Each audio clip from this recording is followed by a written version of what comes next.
dərsimizin, belə deyək, dərs deməyək də, webinarımızın məzmunu giriş hissə, sonra ardıcıl olaraq rentgen, kompüter maqnit rezonans tomoqrafiya, ultrasəs və radionuklit diaqnostikanın fiziki əsasları üzərində duracaq. Bir qədər kliniki göstərişlər, bir qədər terminologiyadan söhbət açacağıq. Ümumiyyətlə, radiologiya nədir? Radiologiya xəstələrin diaqnozunun qoyulması və radiologiya, yəni biz şüa istifadə edərək ya diaqnoz qoyuruq, ya da xəstəni müalicə edirik. Diaqnoz qoyuruqsa, bu diaqnostik radiologiyadır. Əgər biz müalicə ediriksə, bu iki yerə bölünə bilər. İntervensional radiologiya və yaxud radioterapiya, yəni şüalar vasitəsilə müalicə. Şüalar vasitəsilə müalicə daha çox xərçəng xəstəliklərinin müalicəsində istifadə olunur. Tibbin demək olar ki, bütün sahələri radiologiyadan istifadə edir. İl ərzində milyonlarla diaqnostik müayinələr olunur. Bunun da böyük bir hissəsini stomatoloji müayinələr təşkil edir. Radiologiya nə verib tibbə? Müxtəlif orqan və sistemlərin görüntülənməsi verib, beyin, mediasiyum və s. Biz radiologiya vasitəsilə cərrahi əməliyyat həcmini planlaşdırırıq, xərçəng mərhələsini müəyyən edirik. Oral radiologiya adlanan bir sahəmiz var ki, stomatologiyada istifadə edirik. İntervensional radiologiya bir prosedur ərzində həmçinin xəstəyə kömək edirik. Radioterapiya bu şüa vasitəsilə xərçəngin və yaxud digər xəstəliklərin müalicəsidir. Bunu biz bu seminarımızın mövzusu deyil. Müayinə metodları siz sayılanlardır, razılaşıram hamısından. Amma bugün müayinə metodlarını qaba olaraq, köbud olaraq iki qrupa böləcəyik. İyonlaşdırıcı şüalar istifadə edirik və yaxud iyonlaşdırıcı olmayan şüalar istifadə edirik. İyon nə idi? Yüklənmiş hissəcikdir. Elə bir şüalar istifadə edə bilirik ki, bunlar iyon əmələ gətirir və bu iyon əmələ gətirməklə də orqanizmə zərər vurur. Elə şüalar istifadə edə bilərik ki, iyon əmələ gətirməsin və orqanizmə zərər vurmasın. Məcbur olduğumuz üçün iyonlaşdıran və iyonlaşdıran şüalardan da istifadə edirik. Müayinə metodlarını anlamaq üçün iyonlaşdırmayanları yadımızda saxlayırıq. Digərlərini hamısı iyonlaşdırıcı olaraq biləcək. İyonlaşdırmayan şüa istifadəsi iki metoddur. Maqnit rezonans tomoqrafiya və ultrasəs müayinəsində. Digərləri hamısı iyonlaşdırıcı şüaların köməklə istifadə edir. Ona görə də pediatrik xəstələrdə və ya hamilələrdə həmin metodları biz çox ehtiyatla istifadə edirik. Radiologiya başlayıb Wilhelm Conrad Röntgenin rentgen şüalarını kəşf eləməsi ilə özü onları X şüası adlandırıb, ona görə bəzən mən də X şüası deyəcəm.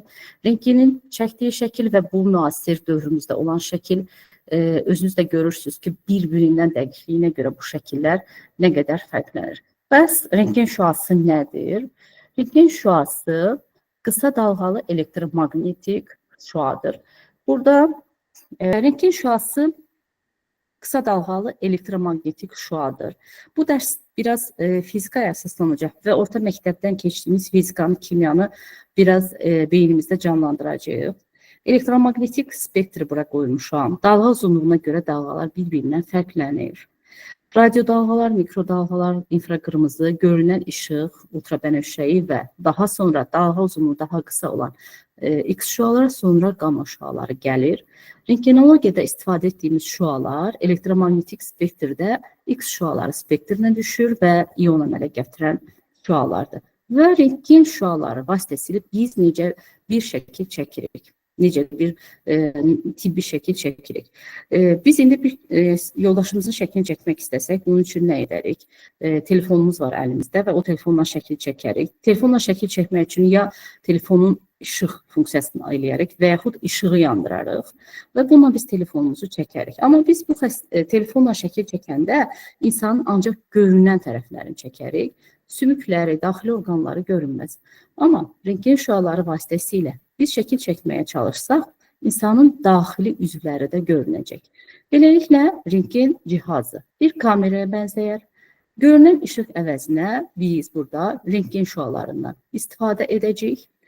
Telefonun kamerası əvəzinə istifadə edəcək. Rentgen şüasını əmələ gətirən hər hansı bir qurğudan bu. Burada rentgen borusudur və yenə də şəkil çəkmək üçün müəyyən bir qəbul edicidən istifadə edəcəyik.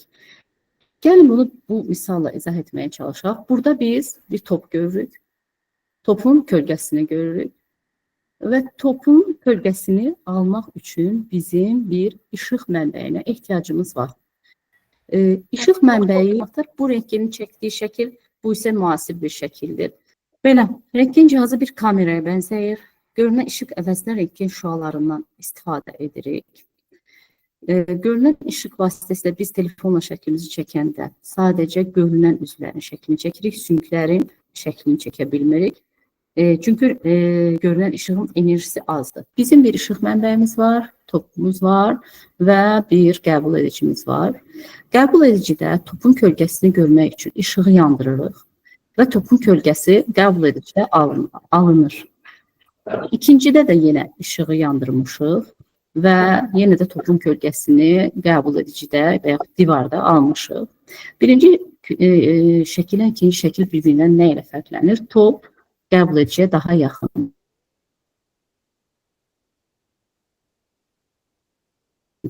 Top qəbul sual versə ki, necə olur ki, görünən işıqla biz bədənimizin sümüklərinin şəklini çəkə bilmirik, ancaq rentgen şüası ilə çəkə bilirik.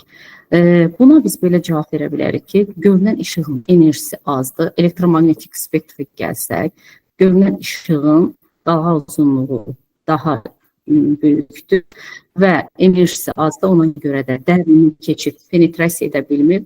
Rentgen şüalarının enerjisi daha çox olduğuna görə dərini keçir, penetrasiya edir və bədənin müxtəlif üzvlərinin müxtəlif formada şəklini çəkir. Əgər rentgen şüası toxumadan keçib qəbul ediciyə çatırsa, şəkildə qara sahə əmələ gəlir. Buna biz kölgəlik və yaxud radiopak adlandırırıq. Toxumadan keçmirsə, udulursa, qəbul ediciyə çatmır. Buna biz ağ sahə və yaxud şəffaflıq adlandıracağıq. İndi gəlin deyək, topun kölgəsinə qayıdaq. Burada işığı udan topdur yoxsa ətrafdakı havadır? İşığı buraxmayan topdur yoxsa havadır? İşığı buraxmır. Məncə top. Hava isə doğrudur, işığı buraxır. Əlimizin şəklini çəkəndə sümüklər rentgen şüalarını udur, ətrafında hava isə rentgen şüalarını buraxır. Beləliklə, havadan rentgen şüası keçir və qəbul ediciyə çatır. Burada bir qara sahə əmələ gəlir. Buna biz radiolüsent deyirik. Sümüklər rentgen şüasını bloklayır. Qəbul ediciyə gedib çatmır. Burada biz bir ağ rəngli sahə alırıq. Və bəs belə bir sizə sual versəm ki, hava və aşağı çəkili toxumalar rentgen şüalarını buraxır. Metal və yuxarı atom çəkili toxuma rentgen şüasını buraxmır. Bədənimizdə yəni havalı üzvlər var, sümüklər var, bir də yumşaq toxumalar var. Bəs yumşaq toxumalar necə olar? Bu müxtəlif parametrlərdən asılıdır və buraxıb buraxmadığına görə də həmin sahənin rəngi dəyişəcək. Məsələn, metaldırsa daha parlaq olacaq, sümükdürsə daha parlaq olacaq, havadırsa daha tünd rəngdə olacaq, yumşaq toxumalar isə boz rəngdə görünəcəkdir. Bütün buna əsaslanaraq radiologiyada, daha doğrusu rentgenografiyada 5 əsas radioqrafik sıxlıq və yaxud denslik var. Bu radioqrafik sıxlıqlar bu şəkildədir. Mən qaradan başlayıb ağa gələcəm. Hava sıxlığıdır. Məsələn, burada biz görürük bağırsaq daxilində bir hava sıxlığı. Pi toxumasının sıxlığıdır. Peritonun piyini görürük. Yumşaq toxuma qaraciyərin sıxlığını göstərirəm. Sümük sıxlığı var, onurğanın sıxlığı və metal sıxlığı fərqləndirilir. Gəlin baxaq biz ağciyər üzərində xəstənin ətrafında olan toxumada hava sıxlığı qara rəngdə görünür, amma radiolüsent adlandırırıq. Ağciyərdə olan hava da hava sıxlığına malikdir. İkinci sıxlığına görə gəlir pi toxuması, boyun ətrafında pi toxumasını görürük.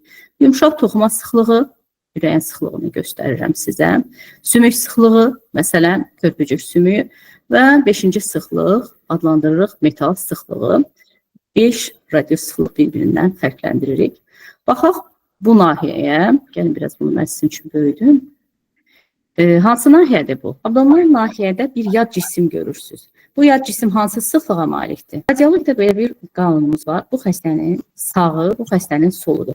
Təxmini harda lokalizasiya olunubdur yad cisim? Bir şey yudubdur və bu rentgenoqrafiyada açıq, aşkar lokalizasiyasına görə və metal sıxlığına görə görünür. Aeroportda və digər yerlərdə də kontrabandanı bu üsulla aşkarlayırlar. Yəni, burada biz nəyi öyrəndik? Rentgen şəkli necə əmələ gəlir? Radio sıxlıq nədir və haralarda istifadə oluna bilər və necə istifadə oluna bilər? İndi gəlin başqa bir şəklə baxaq. Patologiyanı tapın və sizin hansı ipuçlarınız var? Niyə elə düşündük burun boşluğu olduğunu? Gəlin onu mən sizə izah edeyim, çox uzatmayaq. Bəli, doğrudan da bu xəstənin burun boşluğundadır. Amma rentgenoloji şəkil 3 ölçülü bədənin 2 ölçülü təsviri olduğu üçün bu metal parçası və yaxud metal densiyinə malik bir struktur burada da ola bilər. Xəstə onu udmuş, burasında saxlamış da ola bilər. Kəllədə ilişib qalmış ola bilər və yaxud xəstənin papağında da olmuş ola bilər. Hər üç halda şəkil burada görünəcək. Ona görə dəqiq lokalizasiyanı bilmək üçün biz ikinci şəkli də burada müstəq çəkməliyik. Amma bu doğrudan da burnundadır. Bu bir uşaqdır və burnuna nəyisə salıb. Uşaq olduğunu hardan bilirik? Buna dişləri və ikincili dişlər görünür. Ona görə xəstənin uşaq olduğunu bilirik və kəllə tikişləri hələ tam sümükləşməyib. Və buna görə biz xəstənin uşaq olduğunu bilirik. Tamam. Radioloji bir şeyi analiz etdiyimiz zaman normal və patoloji bu ardıcıllıqla eləyəcək. Ölçüsünə, formasına, yerinə və radioloji sıxlığına görə. Baxın, ölçü, forma, yerləşməsi və sıxlığına görə biz burada diaqnoz qoyduq. Ölçüsü, yəni, atıram 1 santimetrdir, forması dairəvidir. Sonra nəyə baxırdıq? Formasına baxdıq. Yeri burunun içindədir, radioloji sıxlığı metal sıxlığındadır və baxırıq ki, uşaqdır, düşünürük ki, hə, uşaqdır, burnuna nəyisə salıb. İndi başqa bir şey göstərim şəkil. Bu, belə deyək, ardıcıllıqla bu şəkli analiz edin və xəstəmizə diaqnoz qoyun. Birinci və ikinci karpal sümüklərin arasındadır və hətta iynənin deşiyi də görünür. Yəni, müəyyən bir ardıcıllıq görməklə, qoymaqla biz həmin xəstəmizə diaqnoz qoyuruq. Rentgen şəkli çəkmək üçün bizə hansı komponentlər lazımdır? 1, bizə lazımdır rentgen borusu, 2, xəstəmiz, 3, qəbul edicimiz lazımdır və rentgen borusunda hansı proseslər baş verir və rentgen borusu necə olur ki, rentgen şüasını əmələ gətirir. Rentgen borusu katod borusudur.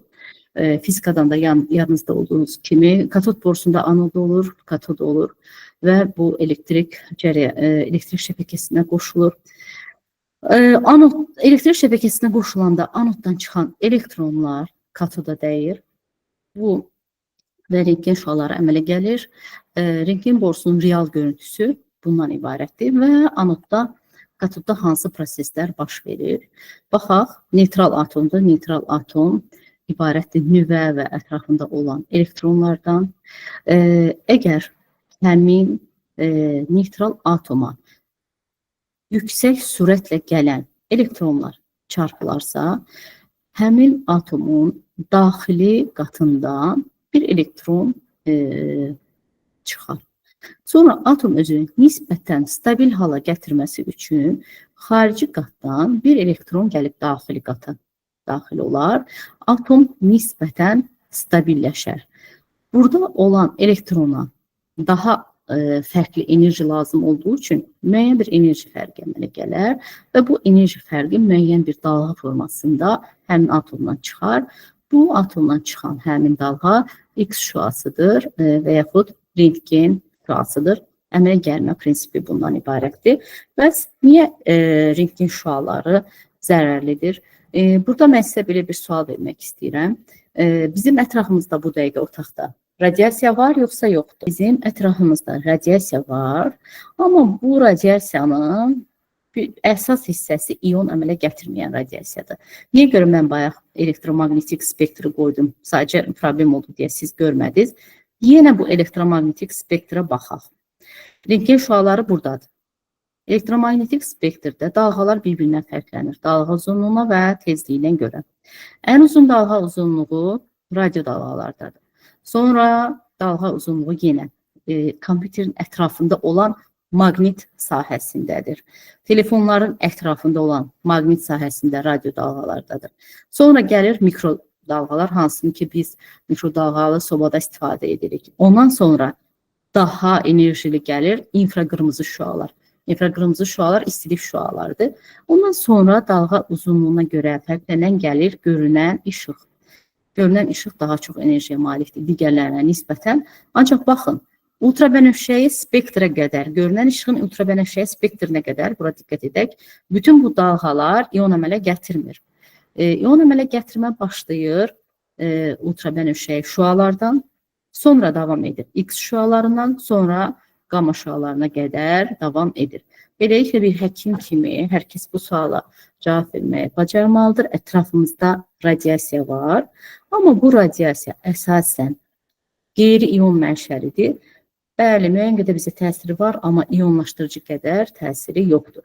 X şüaları və yaxud rentgen şüaları istifadə etdiyimiz tipdə ionlaşdıran şüalara aiddir və ionlaşdıran şüalara aid olduğu üçün biz bunu hamilələrdə, uşaqlarda çox ehtiyatla istifadə edirik.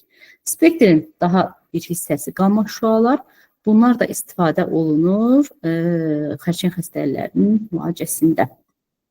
İndi radiasiya mənbələrini iki yerə böləcəyik, təbii və süni. Müəyyən qədər ionlaşdırıcı radiasiya ətrafımızda var. Bilirsiniz, hava yolu ilə yer qabığından, kosmosdan gələn və süni radiasiya var. Süni radiyasiyada insan tərəfindən əmələ gətirir. Bunun böyük bir payı düşür tibbi görüntüləməyə. Əgər nüvə müharibəsi olacaqsa ona düşəcək və müəyyən sınaqlar aparılır, o zaman olur. Əhalinin məruz qaldığı radiasiyanın 85%-i təbii mənbədir, 15%-i sünidir və onun əsas payı düşür kompüter tomoqrafiyanın üzərinə. Radiasiya nə kimi əlavə təsiri ola bilər? Niyə görə biz onu çox ehtiyatla istifadə edirik?